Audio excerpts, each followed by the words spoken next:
You're listening to Hooked on Creek, a podcast celebrating the music, history, and fans of the legendary jam band Max Creek. I am your host, Corey Johnson, and this is episode 64.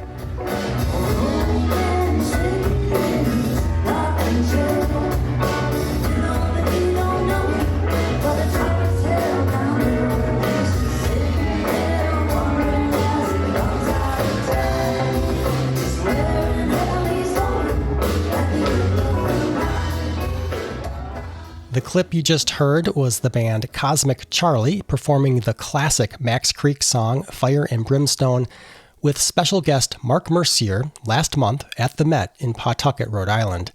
When I heard that Mark joined Cosmic Charlie as their guest keyboard player for 2 shows, I knew I had to connect with the band while they were out on tour. In this episode, you'll hear my conversation with Michael Wegner from Cosmic Charlie. I caught up with him just before the band took the stage at Shank Hall in Milwaukee, Wisconsin on September 13th. If you're not familiar, Cosmic Charlie is a high-energy Grateful Dead tribute band from Athens, Georgia, known for putting their own spin on the Dead's music and delivering powerful live performances. Michael and I talk about how Max Creek shaped his approach to music going back to his teenage years in the early 1980s, and what it was like having Mark Mercier perform with the band last month on August 12th and 13th, including the thrill of performing Fire and Brimstone together. It was a really fun conversation, and Michael's love for Max Creek shines through. So let's dive in. Here's my conversation with Michael Wegner from Cosmic Charlie. Michael Wegner, welcome to Hooked on Creek. Happy to be here. Thanks. Well, I'm just so glad to be here at Shank Hall with you. I've been looking forward to seeing Cosmic Charlie for a while, but I've also been looking forward to talking to you about your recent shows with Mark Mercier from Max Creek.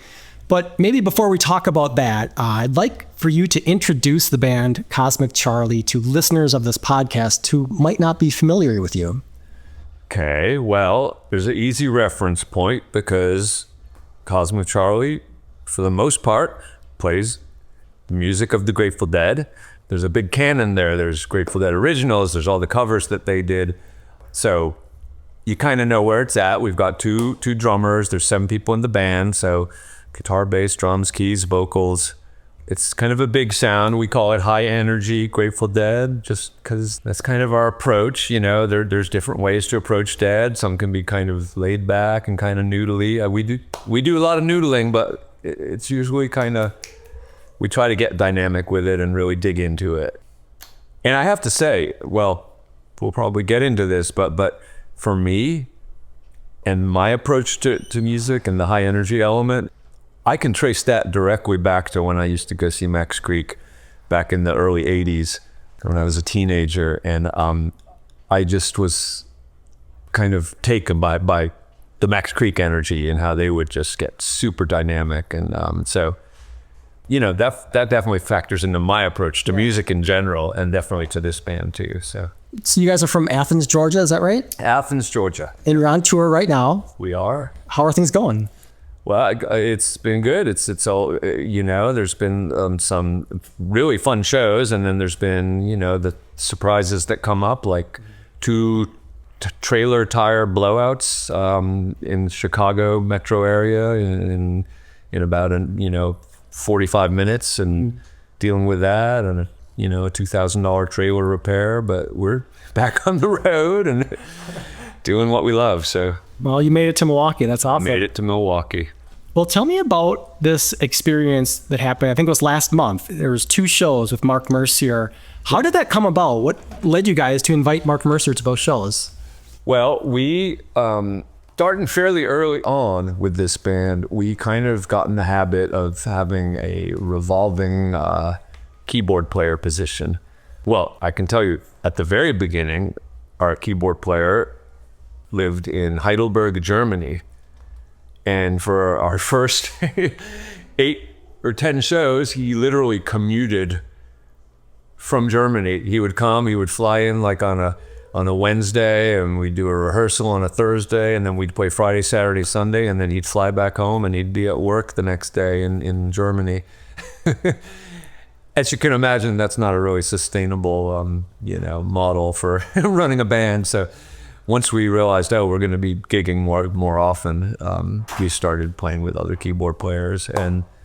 And so anyway, now we often will play with different keyboard players depending on where we are. So for instance, tonight we're in Milwaukee, and we're playing with Joe Burback, he lives in Madison, just down the road, and he plays in a band called The Mission, and we love playing with him. Last night we played with Michael Cole, keyboardist for Terrapin Flyer. So it's a lot of fun for us. Yeah. Anyway, that's your background to your question. As far as the specifics, well, when I knew we were going up to Providence and to Port Chester, New York, I was like, love to get Mark Mercier in there if possible.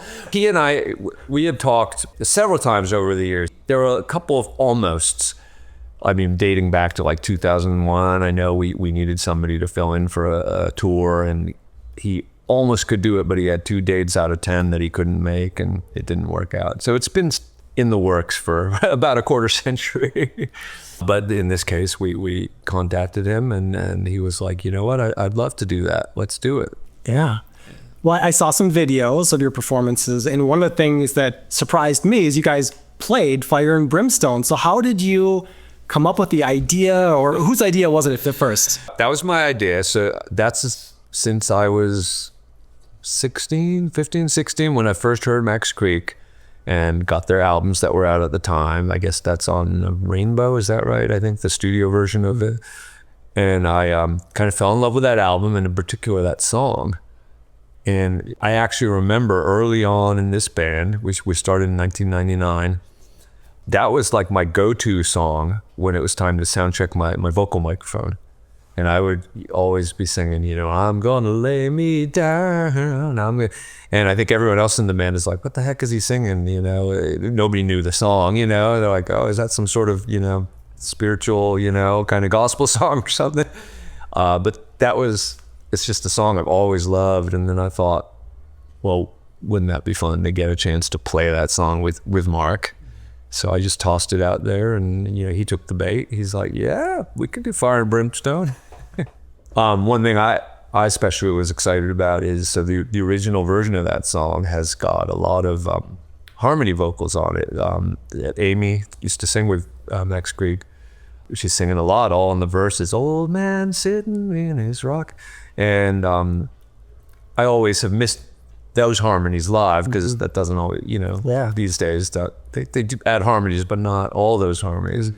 But we have Shelley here, and she was up for the challenge and learned. So we kind of got all those harmonies in there, and it was just, I was loving it, and Mark seemed to have a good time with it. It sounded great. Well, that's the best we could hope for. Yeah.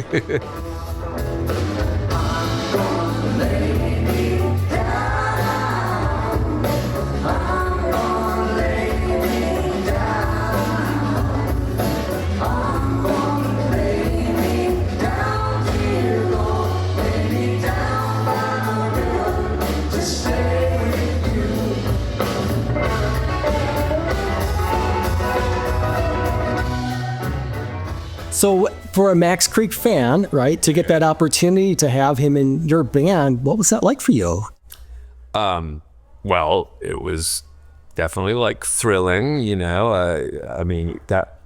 I was learning to play rock and roll keyboards and guitar, I kind of play both. In this band, I played guitar, but he was definitely an influence on me. Like, I was like, okay, that's one way you can approach keyboards, he's super talented and got great stylings. And so I was excited about that. I was a little nervous, partially, Mark's a great musician, and I cannot assess my own musicianship. I feel like I'm all right. Whatever, we can all be our own worst critics. So, but more than anything, I was concerned with the fact that not only is Mark just an absolutely stellar player, but every night when he walks on stage, he's his guitar player is Scott Morosty. And I'm like, oh boy, he's used to that. And I mean, I'll tell you right here and now, yeah, no, I can't hold a candle to what he can do within his chops. I mean, he's just so smooth and so, anyway. So I was kind of a little nervous about that. Like, well, I can do what I can do, and I can do it the very best I can, and hopefully, that'll fly with, with the whole thing. And Mark will be like, this is cool, this is fun. But part of me was a little concerned, like, well, I just do not, I don't want to necessarily compare apples and oranges, maybe, but it crossed my mind, like, oh God, what if he's like, well, this guy's all right, but I mean, I miss Scott or whatever. I don't know. I couldn't help but think about that a little. But that said, it was a great experience, and Mark was, we were connecting a lot. I felt with the whole band, and he was, he had a big old grin on his face most of the night, and I thought, okay, I think he's enjoying this.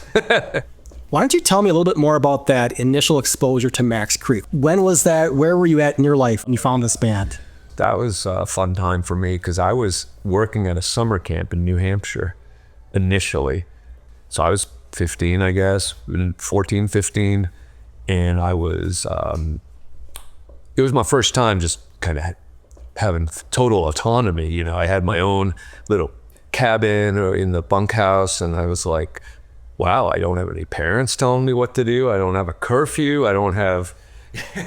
So we were just, we were getting, it was a fun time. Let's just say the people, there was some fun people I was working with, and we were musicians, and we were at liberty to stay up all night if we wanted, and pretty much do whatever we wanted as long as we didn't cause too much trouble. So we were immersing ourselves in music. That's when I got first turned on to like the Grateful Dead and bootlegs, all the cassettes. Back then it was all cassettes, there was no whatever, no archive.org or no discs or any of that, no YouTube, and so along with all the other new music I was getting turned on to, and whatever, it was other stuff. I remember I first heard, like Pat Metheny and I had friends that had all these like Neil Young bootlegs and David Bromberg from the 70s, great stuff.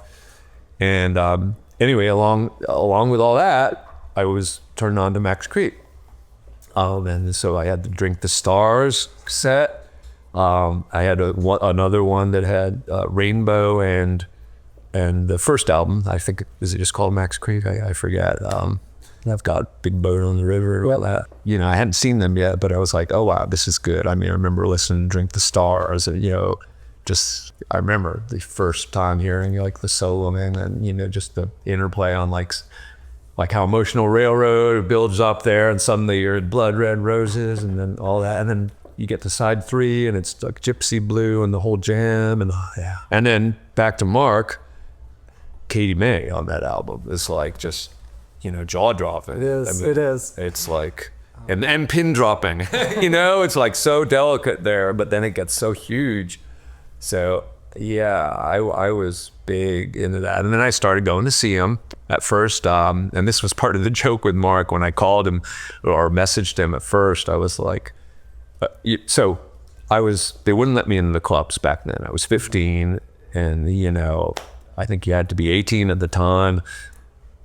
And I was a little 15-year-old. I was a 15-year-old. I looked about 12. So I would hang out outside of Lupo's Heartbreak Hotel there, and they would play every Tuesday night. I'd go down, and I would just dance outside.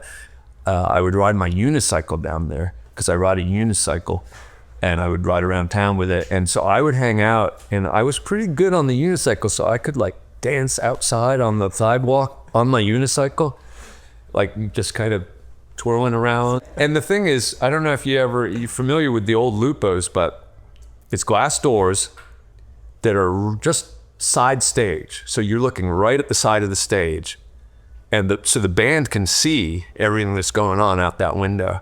So I'd be out there on my unicycle, and I remember Scott looking over like, what's going on out there?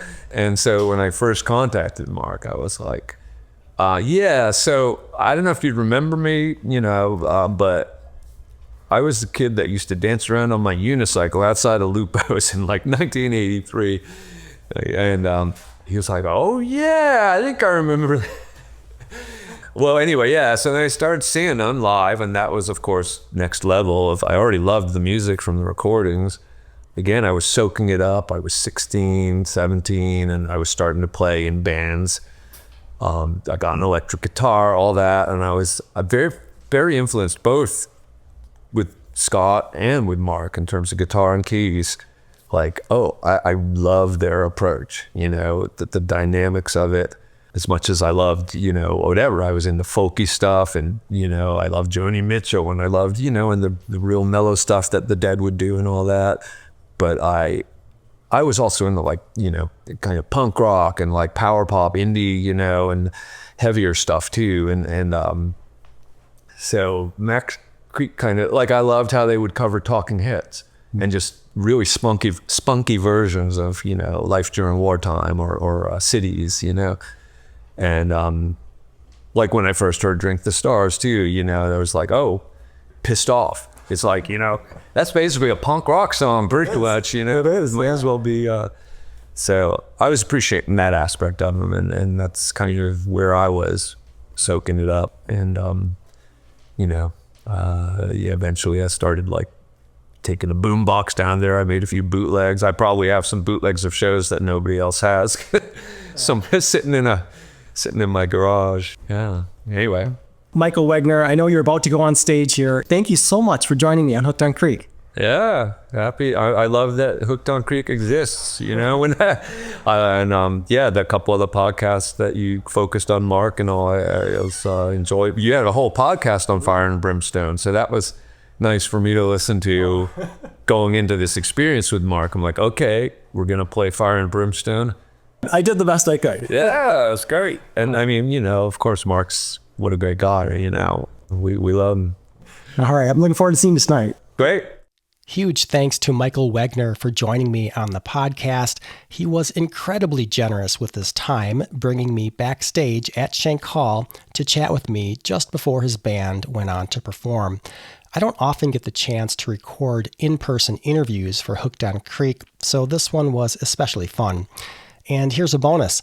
Along with our conversation, I also taped Cosmic Charlie's full performance in Milwaukee. You can find a link to that live recording in the show notes. Now, I have to say, if you have a chance to check out Cosmic Charlie, you should take it. I had a lot of fun, and they put on a great show. So, that wraps up episode 64 of Hooked on Creek. If you have feedback about this episode or suggestions for future episodes, please visit hookedoncreek.com and click the contact link to send me a message. I would love to hear from you. Thanks for tuning in.